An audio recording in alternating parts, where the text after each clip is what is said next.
नमस्कार। आज सकाळी शेअर मार्केट सुरू झाल्यापासून तेजी होती। दिवसभर मार्केटमध्ये तेजी टिकून होती। आज शेअर मार्केट बंद होताना सेन्सेक्स हा 324 पॉईंटनी वाढून 81,425 वर बंद झालेला आहे। निफ्टी हा 104 पॉईंटनी वाढून 24,973 वर बंद झालेला आहे। या आठवड्यात सलग 3 दिवस तेजी दिसून आलेली आहे।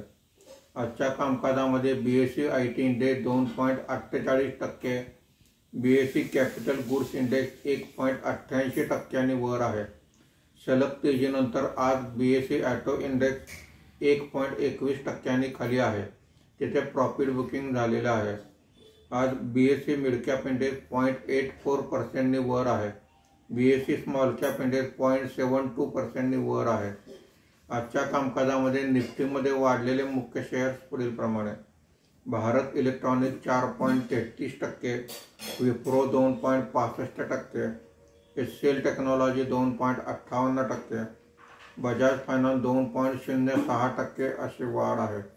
आज निफ्टीमध्ये घसरलेले मुख्य शेअर्स पुढील प्रमाणे: Mahindra and Mahindra 2.49%, Bajaj auto 1.48%, Maruti Suzuki 1.67%, hero MotoCorp 1.35% अशी घसरण आहे। आज एफआयआयने 116 कोटी रुपयांची विक्री केलेली आहे। देशी वित्तीय संस्थांनी 5,004 कोटी रुपयांची खरेदी केलेली आहे। रुपयाचा दर कालच्या एवढा स्थिर आहे, 88 रुपये 10 पैसे प्रति डॉलर असा दर आहे। धन्यवाद।